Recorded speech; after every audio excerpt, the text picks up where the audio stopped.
Have you seen the Game Award nominees? Personal guesses here, easy guesses. Okay, let's do it. All right.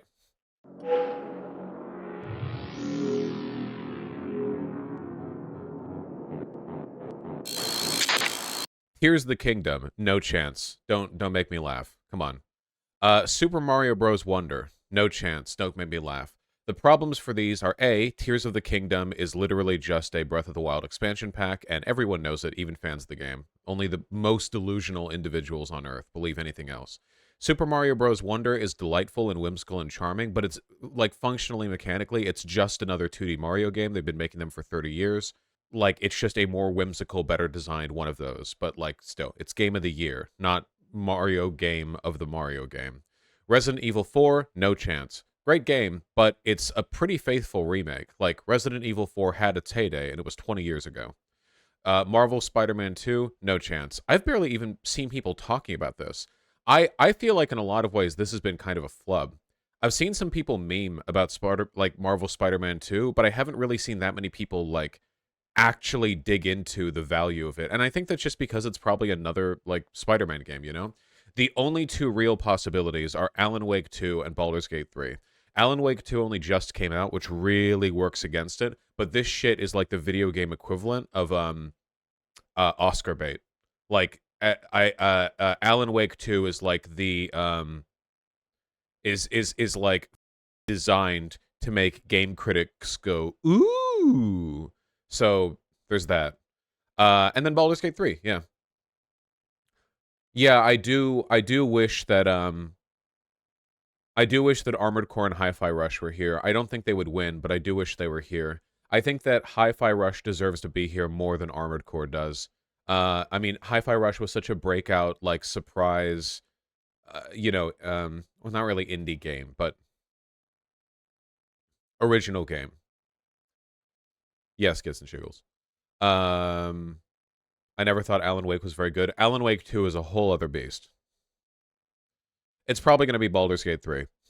Baldur's Gate 3 is... I haven't actually played it yet, but, like, it's very clear from the way people talk about it that it's a very good game, and it has an incredibly enthusiastic, dedicated fan base. It represents pretty much everything good in gaming, like, from its development process to the studio itself, to their work practices, to the way it, like, plays. Like, the Larian Studios is like a top tier, like, big brain, good boy gamer studio, and they deserve it. Oh yeah, I'm also very happy that Starfield isn't here. What a blow against shit Bethesda and their shitty ass stupid games that they 20 years of hype for Starfield and they don't even make it to the Game of the Year finalist award. It is later on though for the RPG oh sure, it's in the RPG category, but not Game of the Year. Pronouns. So yeah, my guess is Baldur's Gate 3. I think there's an edge case for Alan Wake 2. I don't think any of the other four have a chance. Hi-Fi Rush got Best Art Direction nomination. That's good. Actually, do we want to just, like, look over the categories really quick? Let's see. Best Esports Event? I don't know. Not my... I don't follow this. Best Esports Coach? I don't follow this. Best Esports Team? Okay, I'm just going to go to view all categories and skip past this shit. Content Creator. Most Anticipated Game. Ew. What are these options? Hades 2, in my opinion, but I'm also biased here because I don't give a fuck about anything else here. Maybe? No, I haven't even seen Yakuza fans talking that much about this. I don't know. My guess is Hades 2. People have been, like, rock hard for this shit for years, including me. Best Adaptation. Castlevania Nocturne, heard it was mid. Gran Turismo, haven't heard anything about it. The Last of Us, everyone seemed to like that. The Super Mario Bros. Movie was terrible, and I haven't seen anyone talk positively about Twisted Metal. It has to be The Last of Us. Seriously, the Super Mario Bros. Movie is like the most 2 IQ derivative slop. Like, this is like significantly worse than Illumination Studios' best movie, which is Despicable Me. Very, very bad. Apparently, Twisted Metal is super underrated. I saw people riffing on it on Twitter. I never saw anybody, like, really talk about it. Best multiplayer. I don't know. I don't really play multiplayer. Of this though, it's got to be Baldur's Gate 3, right? Diablo 4 isn't anything special when it comes to multiplayer. Baldur's Gate 3 has this whole system of, like, having player created characters along with party members that can drop in and out of games. There's a lot there. Yeah, it seems like a lot of people also like what Street Fighter 6 did for multiplayer. I don't know much about that, but um, maybe that's really good. Diablo 4 doesn't do anything different when it comes to multiplayer. Like it's if anything, it's actually regressed, I think. Because it took what the series used to do, which is like joining lobbies, and now just everyone gets thrown into like a little server, just like every other game. Best sports racing? I don't pay attention to this stuff, so I can't really say. I have no idea. Best sim/strategy. Okay, City Skylines 2 just came out. It's full of bugs and broken features, and it's going to be patched and fixed by modders, like it always is with Paradox games. Advance Wars 1 and 2 Reboot Camp. Heard good things about this. Advance Wars 1 and 2 were really good turn-based sort of like grand strategy games for the Game Boy Advance. So having the remaster is pretty cool. I don't know anything about Company of Heroes 3. I really liked Company of Heroes 1 way back in the day. Fire Emblem Engage, I don't know anything about it, except I've seen people like say pedo shit about it. I don't know. And then there's Pikmin 4, the best game ever made. So yeah, I don't know. I feel like it goes to Pikmin 4, lads. Sorry. Seriously, Pikmin 4 is like an unironic top tier game. And if you haven't played it yet and you do have a Switch, you're denying yourself an incredible experience. They took every lesson they could have learned from Pikmin 1, 2, and 3 and learned them and then made them. Made a good game. A good Pikmin game, you know? So that shit is my vote. Best family. Family play irrespective of genre or platform. Disney I don't really know.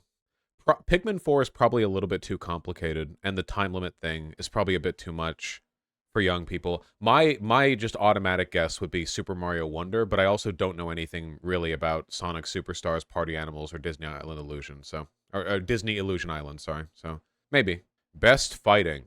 I don't know. I haven't played any of these. Probably Street Fighter's gonna take it. I don't know. Best RPG, easy Baldur's Gate 3. Like, yeah. Okay, Starfield exists here to get shit on. There's literally no way it would be an insane upset if Baldur's Gate 3 didn't take this. It'd be insane. Have you played Lies of P yet? No. But I plan to. Best action adventure? Such a broad category.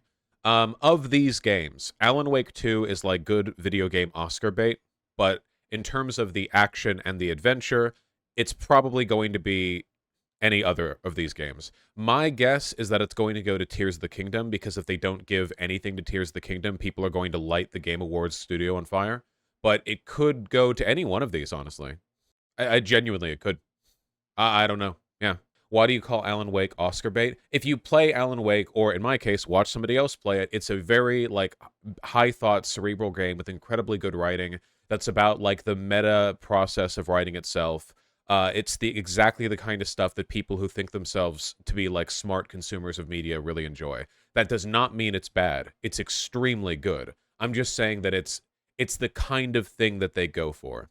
Do you need to know Alan Wake 1 for it? No. You can play Alan Wake 2 on its own. The game will fill you in on what you need. Best action. Here's Armored Core. I don't know anything about Remnant 2. Hi-Fi Rush. Ghost Runner 2, Dead Island 2, Dead Island games. And then Armored Core 6. This is Hi-Fi Rush. I'm sorry. Armored Core 6 has some charm, but like Hi-Fi Rush was such a breakout hit. Such a fun action game. So good. I've heard people say good stuff about Remnant 2. Who knows? Best VR/AR? I have no idea, but it has to go to Resident Evil Village VR mode because people wanted to look up at the Big Mommy Milkers from like 3 feet below her head. Best mobile game? I don't know. Okay. Best debut indie game? Cocoon, Dredge, Pizza Tower, Venba Viewfinder. Pizza Tower is almost certainly going to take it because this thing had the mimetic power of a pneumatic drill. Like, it like just broke into the internet. However, I've heard incredibly good shit about Cocoon and Venba. Dredge was fun and very pretty, but I don't think it compares design-wise. I don't know anything about Viewfinder. Isn't this the one that's really good, but then somebody posted a clip on Twitter of one character doing like a Marvel line where they were like, oh, that just happened. And then everyone was like, ha, shit game. And then it was like actually a good game, but nobody played it because of that. That's pretty rough, man. Best independent game. Cocoon, Dave the Diver. Dave the Diver independent? Dredge, Sea of Stars Viewfinder. I don't know. A lot of strong contenders here. I don't really know. Best community support. Recognizing a game for outstanding community support, transparency, and responsiveness, inclusive of social media activity and game updates slash patches. Okay, this is a weird one. No Man's Sky came out like 50 years ago. Destiny 2 being on here is a joke. Are you kidding me? Destiny 2 for community? Okay. Final Fantasy here, also a joke. So it's really, you have two games that released broken and have been fixed up massively. And then you have one game that was released fantastic. And okay, here's the problem. All right. I think that you should respect and value when a studio fixes its mess rather than just leaving it as is. At the same time, I think we should be even more celebratory of games that don't release in a broken, unfinished state. Like, even if they've done a lot of good work since, No Man's Sky, those motherfuckers lied. Cyberpunk 2077, those motherfuckers lied. They've done a lot of work since then, but they lied. Baldur's Gate 3 didn't. Released great, and they're continuing to hold that game to a very high standard of community support. So I don't really know. Yeah, I don't know. I guess I don't really like the idea of like putting in the same category people who did great to make up for their ups and people who just did great. Like, it just seems weird. I feel like there should be best community support, and then there should be best redemption story, and the best redemption story would literally just be Cyberpunk and No Man's Sky. I don't know. Best ongoing, awarded to a game for outstanding development of ongoing content that evolves the player experience over time. How do I even compare these? Apex Legends, Cyberpunk, Final Fantasy, Fortnite, Genshin Impact. I don't know. I don't know. I don't know. Probably Fortnite does the most content updating, right? I mean, I like. Is it just in terms of like new released content? This is a dumb category. I agree.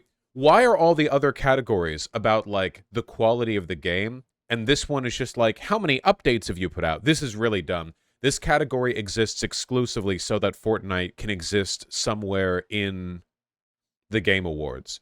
I'm not joking. I genuinely think that's the reason why it's here. Games for impact, for thought-provoking game with a pro-social meaning or message. Okay. I know some stuff about Venba, Tchia, Goodbye Volcano High, and Terra Nil, but I don't know enough about them. I haven't played them, so I have no clue. Innovation in accessibility.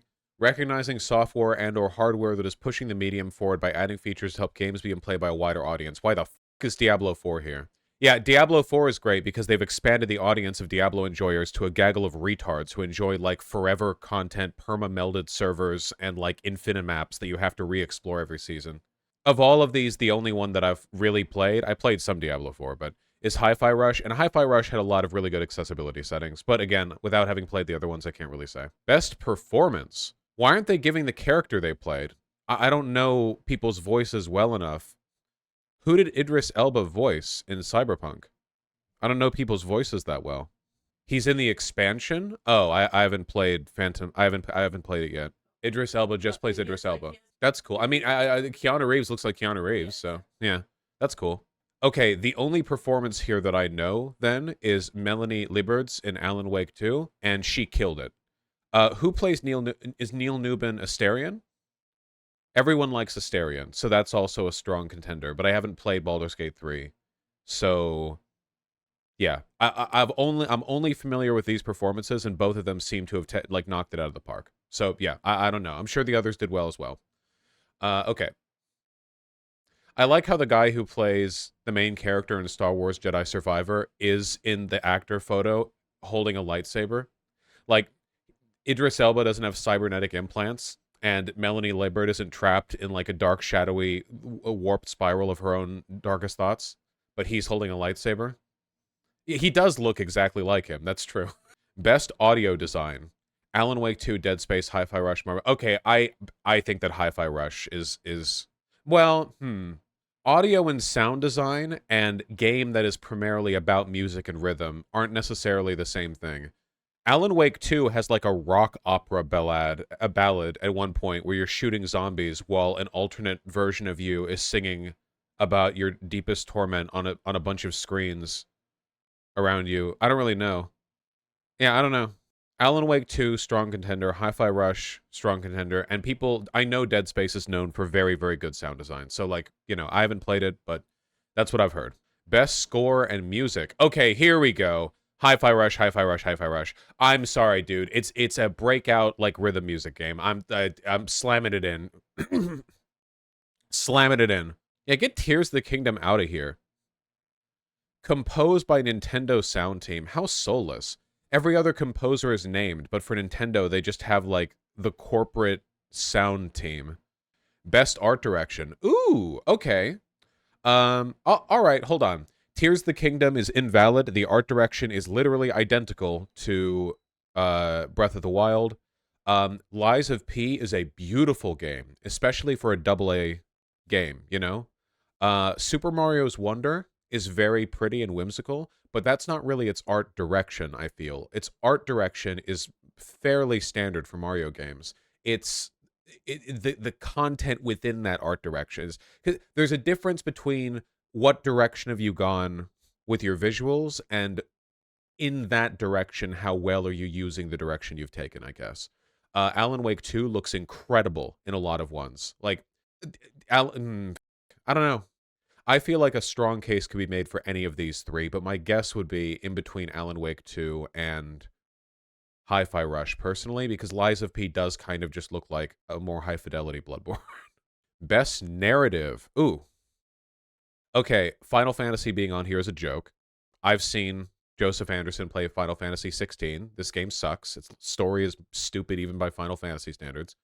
Marvel Spider-Man 2, I haven't heard anyone talk about the story, so no, no, no. Cyberpunk, at least the main game, is extremely well written. Credit where it's due. Baldur's Gate 3, extremely well written. Alan Wake 2, extremely well written. This one's tough. This one's tough. Best game direction, creative vision, and innovation in game direction and design. For me personally, Alan Wake 2. Baldur's Gate 3 is a phenomenal game. However, Baldur's Gate 3 is very, very, very similar to Divinity Original Sin 2, the previous game made by Larian Studios. This is about, like, something breakout and new. And while Baldur's Gate 3 is phenomenal and new in the public eye, for the studio, they have a very strong template to work off of. Alan Wake 2 was like from nothing, cosmic stardust flashing in the night, and So I feel like this is for Alan Wake 2, personally. I don't know why Mario and Zelda are here, just so the Nintendo fanboys can, I don't know, dribble their lips. It's a very Remedy game. Yeah, but holy shit, did they bust it out of the park. And then we have Game of the Year, so we've come back to. My guess is that this is going to be Baldur's Gate 3 sweep week, okay? I think that Baldur's Gate 3 is going to take it. I think that Alan Wake 2 is going to nail a couple of key wins, and I think that Hi-Fi Rush is going to get at least one. They might give a pity one to the Zelda and Mario contenders, but I genuinely don't know. Like, they are just not on the same level, I fear. Though I do think Pikmin 4 absolutely sweeps the... This is the thing that f***ed me up, dude. So much of this is geared towards, like, public favorability, and Nintendo kind of, like, pitches nominations. So why is Alan Wake 2, which is not the most accessible game, it isn't, up here with Game of the Year? And then for the Nintendo games, we have to have the inferior to Nintendo games that came out this year when Pikmin 4 also came out. All we saw Pikmin 4 in was the best, like, RPG game or whatever, which it easily wins. But, like, why? Is Pikmin 4 not beautiful? Does it not have good sound design? Why is it only there? Oh yeah, best strategy and best family game. Yeah, why is it not in the more, like, I don't know, developed categories? I just want Tears of the Kingdom to win so I can see Anderson lose his mind. Yeah. I mean, the general public thinks Mario's out. Yeah, the general public voted for Hitler or something. I don't know. Andrew Jackson. Really, Vosh? I mean, kind of. Hogwarts Legacy is the best-selling game this year. It isn't even on here. If you want to go by best-selling game, the best-selling game is probably shit like Bloons Tower Defense 6. I almost said Hitler Legacy. I mean, technically, yeah. Hogwarts Legacy sold a metric ton of copies because it's a, like, big production Harry Potter game. But nobody has talked about it since. Nobody remembers it. Nobody cares about it. It's known almost exclusively for the anti-trans culture war bullshit that enshrouded its release. This is one of the reasons why I said that boycotting it was pointless, not only because you're not going to put a dent in the numbers and because you'll make us look bad when it does well anyway, but because it's not going to be a culturally significant game anyway. The writing was on the wall before it was even released.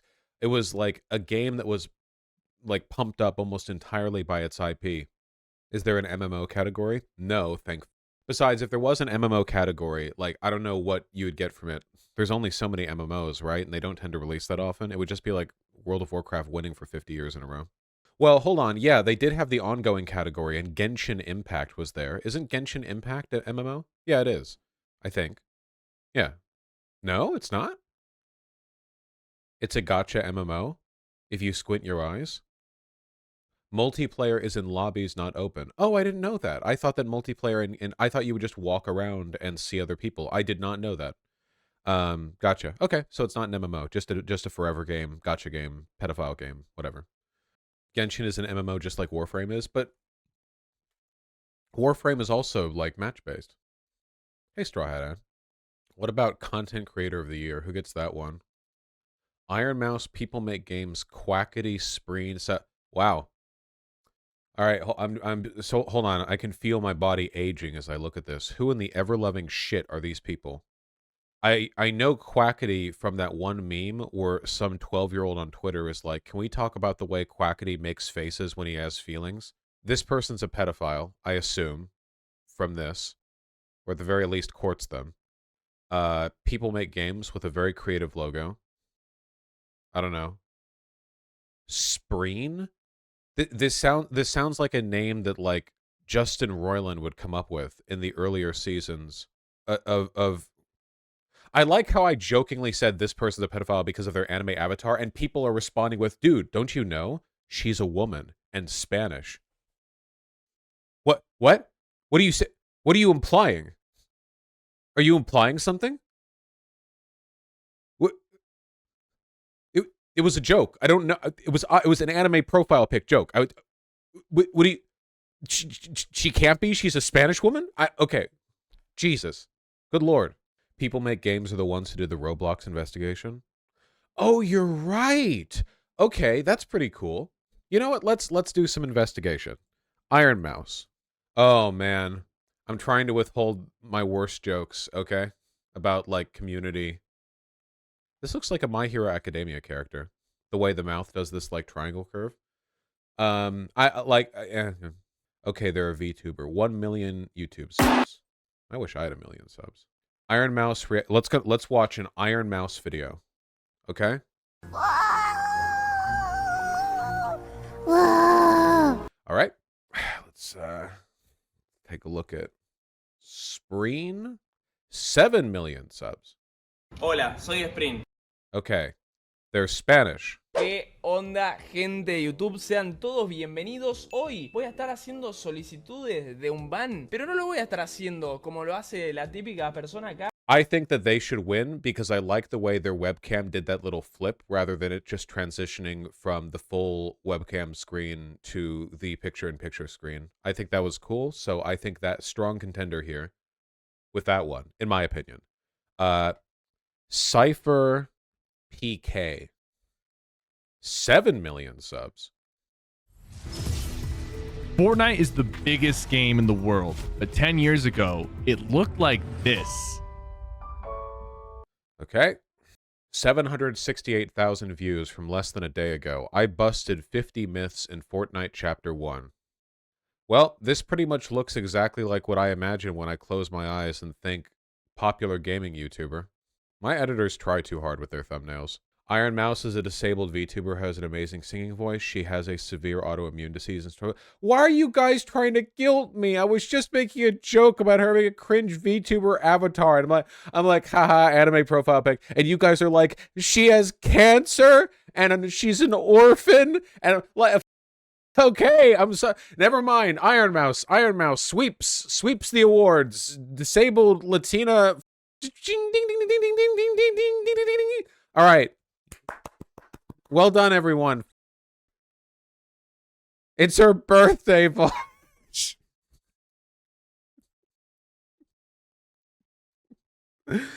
uh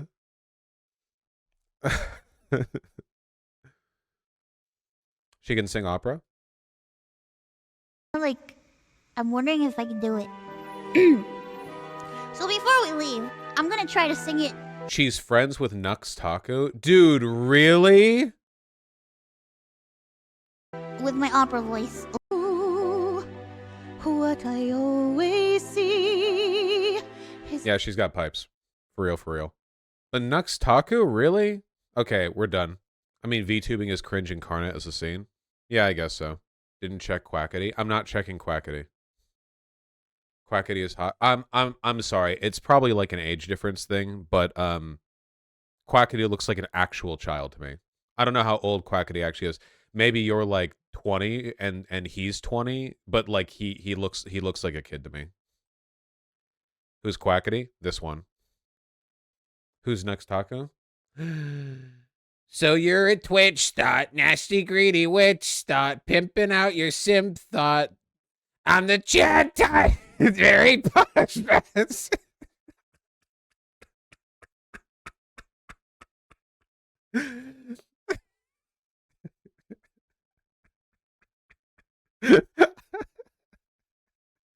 Why do you know the lyrics? Because of Bop.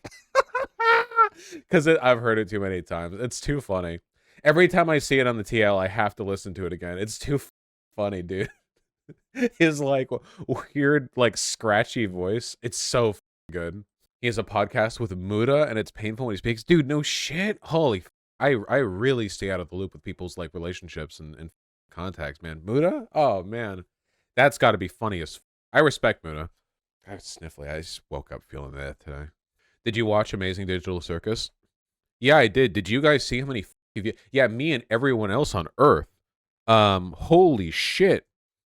In like 1 month, the Amazing Digital Circus got more views than Has Been Hotel or Hell of a Boss by a huge margin. It's up to 109 million views, making it, as I understand, the most successful independent animation project release ever. Holy shit. Undeservedly IMO. Yeah, not to sound bitter or like preferential, I think that based purely on opening episodes, I guess this is the pilot, not episode 1, but whatever. I don't think this is as interesting as Hell of a Boss. I think that Hell of a Boss is actually pretty great, though it definitely has its missteps, and a lot of people like to dump in it because it's like a popular thing. You know, but you know, it's also just the pilot. Maybe it'll do better. It's for literal children. Well, you know, it's YouTube independent media. It's like appealing to children is in large part always going to be a good and smart part of the business model. You know, kids will buy the plushies. They're like super autistically excited about shit, so they'll talk about it to their friends. I don't think that's bad. I think that as when you get older, there's like a reflexive desire to not be interested in stuff that's made for all ages, like meant to be entertaining for everyone. And sometimes you might roll your eyes at stuff that that feels like it's not for you. But that's kind of the case with a lot of good media, right? Like even Avatar The Last Airbender, which I still think is probably the best Western animation show ever made. There are plenty of scenes in that are a little bit like cringe-inducing from the perspective of an adult, where it's like, but you're charitable to it. So they like make a goofy kid joke, and you're like, okay, like you know, I'm watching Avatar: The Last Airbender. Like, yeah, whatever. It came out on Nickelodeon. Like, yeah, it's gonna have that, but it's still gonna be really good. So likewise, like this has that too. Not to say this is the quality of Avatar: The Last Airbender. Not even close. That's a very high bar.